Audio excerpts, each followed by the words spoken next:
Bienvenue à tous, bienvenue à toutes pour cette vidéo de Cross Connect. Nous sommes toujours dans notre histoire de l'argent, où l'argent est-il la racine du mal. Donc, nous sommes dans la partie 4 aujourd'hui, l'ascension de la monnaie papier. Donc, on va parler de la monnaie papier et de son impact global. Et avant de commencer, j'aimerais faire une transition sur les parties précédentes. On a pu voir l'évolution à partir du troc vers la monnaie marchandise. On a pu voir les limitations de la monnaie marchandise basée essentiellement sur les métaux précieux, les animaux domestiques, mais également les grains. Et on a pu voir dans la partie 3 qu'il y avait l'évolution vers la pièce de monnaie. Ok, donc on peut voir que l'histoire du système monétaire a été jalonnée de progrès significatifs et allant jusqu'à la création des pièces de monnaie ou maintenant on va parler également du développement d'une monnaie papier et des marchés boursiers. Euh, et on peut voir que avec l'évolution de la monnaie telle qu'on l'entend aujourd'hui, on fait face à un système monétaire moderne qui se distingue naturellement par sa complexité, sa proportion aux crises et à sa capacité à exploiter autrui. Donc on voyait bien déjà ce qui allait se dérouler à partir du moment où on frappe la monnaie, et la monnaie étant effectivement un moyen de contrôle. Un moyen de contrôle où on frappe la monnaie à partir du moment où la monnaie est utilisée dans une, dans une zone géographique qui peut être un territoire tel une communauté humaine, ça peut être un pays, ça peut être un empire. Et on a pu voir que les empires anciens ont commencé eux-mêmes naturellement à frapper la monnaie. On voit très bien ça avec la Grèce ancienne, on voit très bien ça avec la Lydie, donc la Lydie qui est une ancienne civilisation anatolienne qui se trouve en Turquie. On peut le voir ici également avec Rome. Le Rome, à partir du moment où Rome étend son empire vers la Gaule ou d'autres contrées, elle étend la propension et l'impact de la monnaie qui est frappée. Maintenant, la pièce de monnaie a aussi ses limitations. On va en discuter naturellement maintenant, qui va ouvrir la voie vers le papier monnaie. Ok. Donc, avant qu'on commence, je vais partager mon écran. Je vais également, je vais vous dire en fait ce que l'on va aborder aujourd'hui. Donc, comme vous voyez mon écran, on va aborder dans cette partie 4 l'impact mondial de la monnaie papier. On va se concentrer sur l'évolution de la monnaie papier, les défis liés à la préservation de sa valeur, ainsi que les risques associés à l'inflation et à la corruption croissante de l'humanité. On a pu voir avec les parties 2 et 3 l'évolution de cette corruption humaine qui vient avec l'émergence de l'argent sous différentes formes, la monnaie marchandise, après les pièces de monnaie. Et on peut voir que tout ça va s'accélérer avec la monnaie papier et avec la création d'un système monétaire moderne. Okay.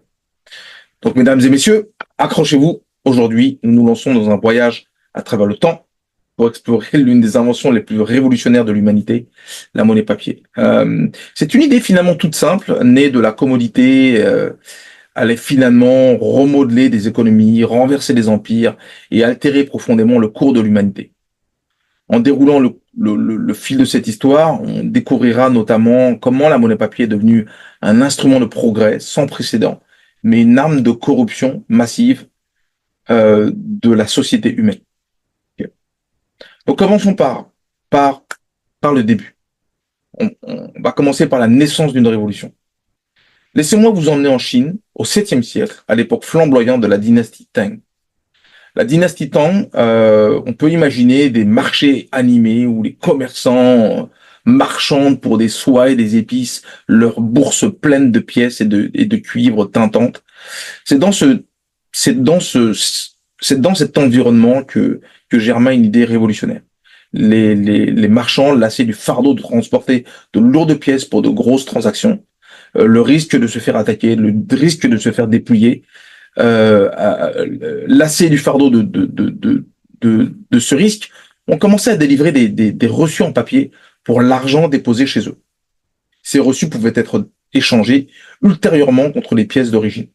On voit en fait ce même système qui va se mettre en place avec les Templiers. Donc les Templiers qui ont favorisé l'accessibilité au Moyen-Orient pour favoriser l'accès aux chrétiens, aux anciennes reliques chrétiennes, et donc l'accessibilité notamment à Jérusalem et il y a d'autres villes.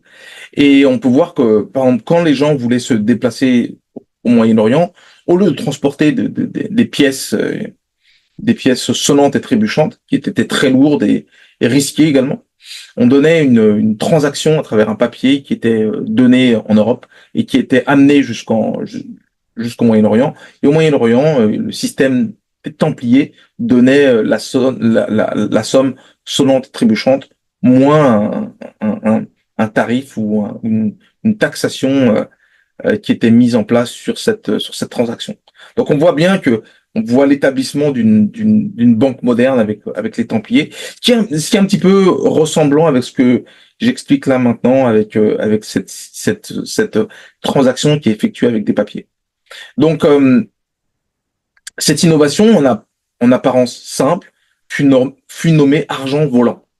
En raison de sa légèreté, de sa facilité de transport, les marchands ignoraient alors que leur solution pratique allait déclencher une révolution financière qui traverserait les continents et les siècles.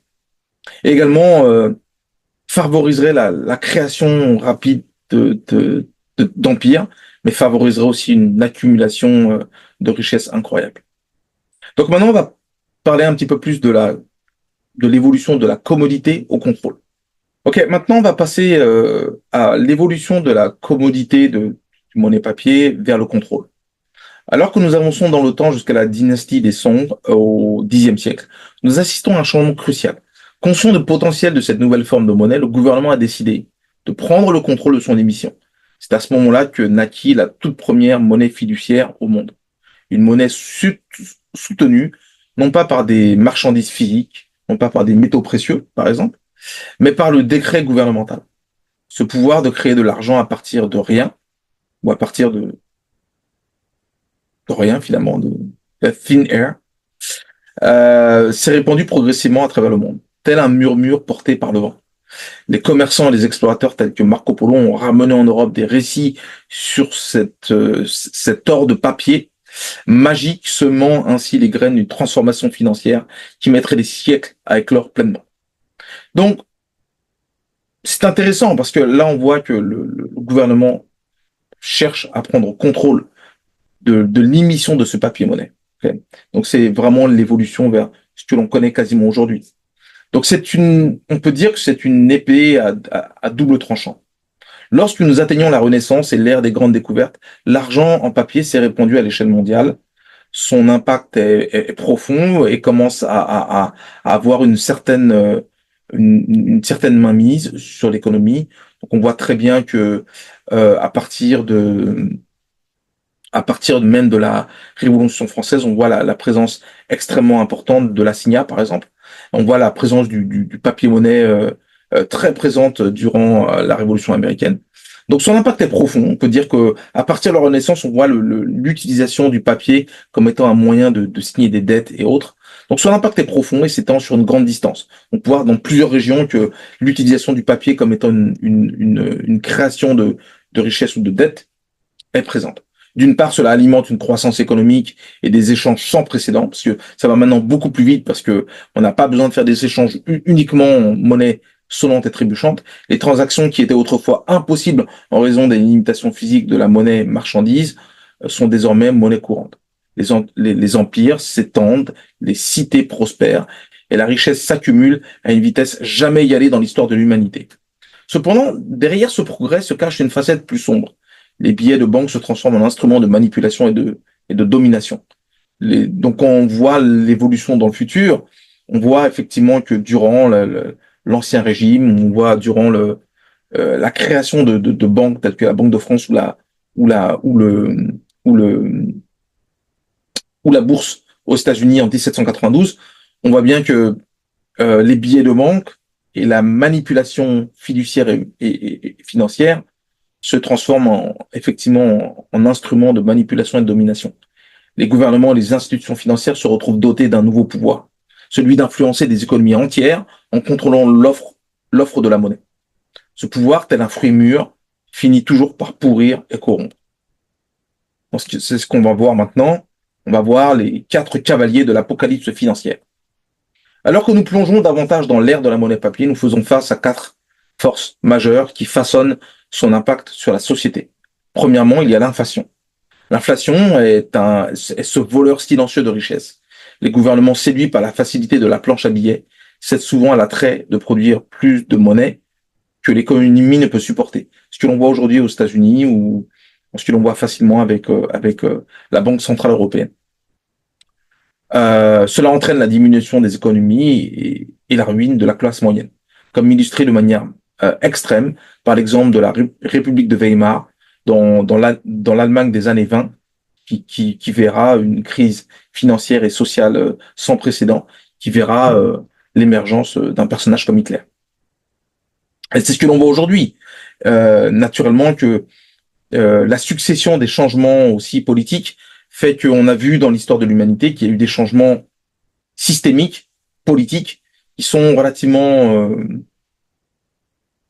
les mêmes au final. On voit toujours la royauté qui se suit par une forme de démocratie et la démocratie arrivant à un point d'absence de contrôle et d'enrichissement d'un groupe restreint qu'on appelle une oligarchie, après devient naturellement une dictature. Okay. Donc, en second, nous assistons à une concentration de pouvoir sans précédent. Ceux qui détiennent le pouvoir sur la masse monétaire, qu'il s'agisse de gouvernements, de banques centrales ou d'institutions privées, exercent une influence considérable sur le quotidien des citoyens ordinaires. Ce pouvoir agit souvent dans l'ombre, influençant les politiques et les économies avec peu de contrôle public. Donc on voit naturellement qu'il y a une tendance naturelle à passer de la démocratie à une dictature. Ce que l'on peut voir quasiment aujourd'hui, on peut voir que la tendance vers une dictature est une tendance naturelle à partir du moment où il y a des élites qui s'accaparent la majorité des richesses. En troisième lieu, la monnaie papier ouvre la voie à de nouvelles possibilités de spéculation et de fraude. Les instruments financiers se complexifient de plus en plus, offrant ainsi la possibilité de manipulation à grande échelle. De la tulipomanie néerlandaise que l'on peut voir dans l'histoire aux crises financières plus modernes, nous observons comment les systèmes monétaires basés sur le papier ou les échanges fiduciaires peuvent engendrer des bulles qui, une fois éclatées, laissent derrière elles une dévastation économique incroyable. Enfin, nous assistons à une accélération spectaculaire de l'inégalité des richesses. La capacité d'accumuler et d'exploiter la richesse papier offre aux riches des possibilités de devenir exponentiellement plus riches, souvent au détriment des classes défavorisées et moyennes. Cette fracture grandissante, finalement, alimente les tensions sociales et l'instabilité politique. Donc maintenant, on va parler beaucoup plus d'une conquête mondiale de la monnaie papier. Donc, au fil on va dire, des 18e, 19e et 20e siècle, parce que on va voir que l'assignat a été fait également parce qu'il y a eu l'accaparement des biens de l'Église et qui a été traduit en assignat en fait durant la Révolution française. Donc effectivement, on voit que la présence de la monnaie papier avec l'assignat durant au moment de la Révolution française est un tournant important. Donc au fil comme je disais, au fil des 18e, 19e et 20e siècles, la monnaie papier s'est imposée comme une norme mondiale. Nous assistons à l'émergence des banques centrales. On peut voir en 1792 avec la première bourse, donc en Amérique du Nord, mais la bourse en France existe depuis plus longtemps. Mais il y a une banque centrale qui va être créée en 1800, qui va être en 1803, il me semble 1802, qui est la création de la Banque de France. Okay. Donc nous assistons à l'émergence des banques centrales, des politiques monétaires complexes et d'un réseau complexe d'interdépendance économique mondiale. Le concept de l'étalon or apparaît et disparaît. Nous laissons dans un univers où la valeur de la monnaie repose essentiellement sur la confiance et la production économique, et non plus sur des valeurs physiques comme l'or et l'argent sur lesquels les pièces de monnaie étaient basées à l'origine. Cette époque est le théâtre à la fois d'une croissance économique phénoménale et de crise financière catastrophique. La capacité de contrôler l'approvisionnement en argent devient un outil crucial dans les relations internationales et les conflits armés, modifiant fondamentalement la nature des conflits mondiaux. Maintenant, on peut parler d'un héritage de l'argent qui est une bénédiction mitigée. Alors que nous nous tenons ici aujourd'hui contemplant le chemin parcouru, nous sommes confrontés à un héritage complexe. Les billets de banque ont apporté des solutions à de nombreux maux qui tourmentaient des économies anciennes. Cela a permis le commerce et la croissance économique à une échelle que nos ancêtres auraient vraiment eu beaucoup de peine à imaginer. Le système économique tel qu'il est aujourd'hui est impossible à imaginer dans les sociétés anciennes.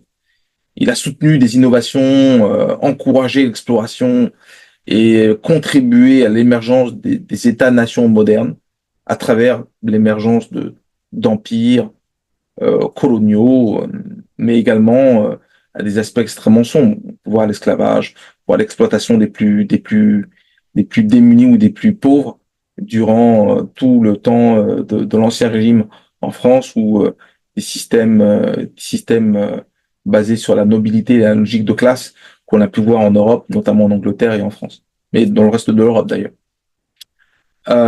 Cependant, cela a également engendré de nouveaux cauchemars. Notre civilisation mondiale est actuellement menacée par une instabilité politique, des inégalités flagrantes et la possibilité de crises financières catastrophiques. La facilité de créer de l'argent a entraîné des niveaux de dette insoutenables, tant au niveau public que privé. On voit aujourd'hui les dettes qui sont accumulées par les, par les personnes privées aux États-Unis ou en Amérique du Nord. Ici, on voit au Canada l'endettement particulièrement criant des gens qui, pour soutenir le fait que l'inflation est très forte, on utilise largement les cartes de crédit. En outre, l'épopée de la monnaie papier n'a pas encore dit son dernier mot. Il est évident qu'il a préparé le terrain pour une transition naturelle et actuelle vers une ère financière numérique. Les crypto-monnaies et les technologies de blockchain, par exemple, permettent une nouvelle révolution dans notre façon de concevoir, d'utiliser l'argent pour mettre en place des formes de certification dans les transactions qui permettraient d'utiliser les crypto-monnaies, également le blockchain, comme un moyen de valider toute forme de transaction ou d'échange fiduciaire ou bien financier. Donc en conclusion, alors c'est une première conclusion, on va voir les aspects vraiment sombres et je dirais même sataniques de l'argent dans quelques instants. Donc en fin de compte, on peut voir une forme de première conclusion, c'est en fin de compte l'histoire de la monnaie papier est un rappel saisissant de la nature à double tranchant de l'innovation humaine. Une idée humble, simple, née des besoins pratiques des commerçants, a fini par métamorphoser notre monde tout entier. Il a libéré à la fois un progrès immense et le potentiel de corruption et de dévastation à une échelle sans précédent. Alors que nous affrontons les défis financiers du XXIe siècle, il est judicieux de garder à l'esprit les leçons du passé. Chaque innovation financière renferme en elle les germes à la fois du progrès et de possibles dérives. L'histoire de la monnaie papier nous rappelle l'importance de la vigilance, de la réflexion éthique et d'une compréhension profonde des conséquences étendues des systèmes financiers, alors que nous cherchons à faire évoluer notre méthode d'échange et de stockage de valeur. Donc maintenant, on peut effectivement se poser la question, quel est le véritable pouvoir corrupteur et destructeur de l'argent. Alors on peut dire que d'une part, il y a le pouvoir du papier. L'invention de la monnaie papier en Chine, qui s'est ensuite répandue dans le monde entier, a bouleversé le monde financier, en facilitant l'accumulation et le transfert de richesses.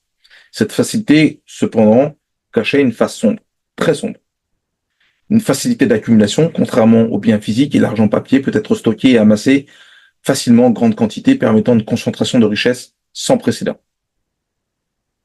La manipulation de l'offre. Les gouvernements et les banques ont acquis le pouvoir de contrôler l'offre de monnaie, entraînant souvent des pratiques inflationnistes qui ont profité à l'élite au détriment des masses. L'inflation comme un outil de pouvoir. Effectivement, l'inflation est le fruit parfois d'une impression monétaire excessive qui s'est transformée en une arme redoutable. Parce qu'effectivement, on imprime plus que ce que le système économique peut digérer. La désagrégation de la richesse. Elle a frappé de manière disproportionnée les classes défavorisées et moyennes, réduisant les économies et creusant les écarts de la richesse. Le contrôle politique. Les gouvernements ont eu recours à l'inflation pour financer les guerres et conserver le pouvoir, parfois au détriment du bien-être économique de ses citoyens. On voit la dette américaine aujourd'hui qui explose, mais également la manière dont l'argent a été utilisé pour financer des guerres un petit peu partout que l'on peut voir aujourd'hui. On peut effectivement mentionner une course effrénée de la cupidité. L'alliance entre la monnaie papier et l'inflation a donné naissance à un terreau fertile, à une avidité sans limite. Des bulles spéculatives, des gains faciles ont alimenté des frénésies spéculatives de la tulipomanie hollandaise aux crises financières modernes, enrichissant quelques-uns tout en dévastant le reste. Donc on dévaste le monde en laissant derrière eux une vague de dépression sans précédent. Mais les gens s'enrichissent au détriment des autres. L'exploitation corporative, la quête de profit toujours plus élevée a entraîné l'exploitation des travailleurs, la dégradation de l'environnement et la priorisation de la valeur des actionnaires au détriment du bien-être de la société. Oui, les gens s'engraissent, les gens s'enrichissent et on appauvrit les gens les plus pauvres ou les travailleurs. Corruption politique et violence. La concentration de richesses permise par les systèmes monétaires basés sur le papier a souvent engendré de la corruption politique. L'influence et les pressions, les personnes fortunées, les entreprises ont acquis une influence démesurée sur le processus politique. On voit ce qui se passe aux États-Unis avec le système de lobby, avec le système d'AIPAC, inclinant les politiques en leur faveur. Financer des conflits. L'argent facile a facilité le financement des guerres et des conflits, souvent motivés par des intérêts économiques plutôt que des raisons idéologiques. Parce qu'on voit que les guerres sont devenues profitables. Donc de telle manière où ça devient tellement profitable que ça devient incontournable. La destruction sociétale. Les effets cumulatifs de ces facteurs ont profondément marqué la société humaine. Premièrement, la confiance est érodée, avec l'aggravation des inégalités de richesse et l'opacité croissante des systèmes financiers. La confiance du public dans les institutions a totalement décliné. L'agitation sociale. Les inégalités économiques, alimentées par des politiques inflationnistes et des pratiques corrompues, ont souvent déclenché des bouleversements sociaux et des révolutions à travers l'histoire. La révolution américaine, la révolution française, ne sont absolument pas des révolutions mues par les classes les plus pauvres. Elles sont mues par des classes moyennes qui cherchent simplement à s'enrichir. Et on voit aujourd'hui l'impact sur la société moderne. La course effrénée au profit, rendue possible par les systèmes monétaires basés sur le papier. Basés sur le papier, le système monétaire qui tire avantage du papier, de la confiance qu'on met dans le papier, a largement contribué à la destruction environnementale généralisée. Alors, on peut prendre des exemples historiques. On peut me dire, oh, ce sont des grands mots. Est-ce qu'il y a des preuves historiques de ce qui a été? Oui, et je peux en donner quelques-uns. Mais il y en a plus, hein. Mais quand on fait quelques recherches, si vous avez des commentaires, mettez les commentaires. Je mettrai des exemples, d'autres exemples. La République de Weimar. Dans l'Allemagne des années 20, l'hyperinflation a anéanti la classe moyenne, a anéanti le tissu social en Allemagne, juste après la Première Guerre mondiale, ouvrant ainsi la voie à l'émergence d'idéologies extrémistes et des personnes telles que Hitler et de son parti nazi. Le Congo belge. La quête de richesse en caoutchouc a entraîné des atrocités horribles et une exploitation sous le règne du roi Léopold II. Et on voit aujourd'hui que la République démocratique du Congo aujourd'hui, qui est l'ancien Congo belge, subit la même situation, de par ses terres rares, de par aussi les richesses du sol qui sont incommensurables. Donc aujourd'hui, on voit que cette situation continue. Les crises financières modernes sont un autre exemple, telles que la crise financière mondiale de 2008 mettent en lumière les conséquences mondiales dévastatrices que peuvent avoir la cupidité non contrôlée du système financier. En fait, si le papier-monnaie et l'inflation ne sont pas forcément maléfiques, il est indéniable que l'utilisation et leur manipulation ont contribué à corrompre de manière fondamentale la société humaine et les humains en particulier, et à contribuer à amener ou à mettre en place les chapitres les plus sombres de l'histoire de l'humanité. On ne se rend pas compte les massacres et les violences qui ont été générés par l'esclavage et le commerce triangulaire. On ne se rend pas compte aussi des violences et des massacres et des génocides qui ont été faits au travers de l'histoire pour l'accumulation des métaux précieux ou l'accumulation d'argent. Et maintenant, on ne se rend toujours pas compte des effets du colonialisme ou de l'impérialisme, et que des massacres que cela a engendré, qui ont été engendrés par l'Empire britannique, l'Empire français, ou même l'impérialisme américain. Donc ce sont les chapitres les plus sombres de l'histoire de l'humanité, et qui sont voulus par cette corruption, par l'argent. Pour moi, l'argent est vraiment un outil satanique, et il devrait être vu comme un outil et non pas comme une forme comme un but ultime. Et c'est ce que l'on verra dans la partie 6, où on verra que je ferai une élaboration d'une société sans argent, et quelle peut être cette utopie d'une société sans argent. Donc l'enjeu réside effectivement dans la conception de systèmes financiers qui favorisent, en fait, de systèmes financiers ou d'un système sociétal avec de la finance ou sans finance. Je préférais un système sans finance personnellement, qui favorise la prospérité tout en se prémunissant contre les pires excès de la cupidité humaine, de la corruption humaine qui est favorisée par l'argent et l'accumulation, en considérant que chaque être humain qui meurt un jour n'apporte rien avec lui. Il peut accumuler autant que faire se peut, mais il n'amène rien avec lui, et qu'il laisse tout derrière lui, alors qu'il n'a cessé d'accumuler pendant toute son existence. En tout cas, je vous remercie. Voici ce que l'on pouvait dire sur la partie 4, et je vous retrouve dans la partie 5, où on abordera le système financier moderne d'aujourd'hui, qui s'abstrait un petit peu de la monnaie papier. Mais la monnaie papier reste toujours un élément important de notre société de consommation et de notre système financier aujourd'hui. Merci beaucoup, et on se retrouve dans la partie 5.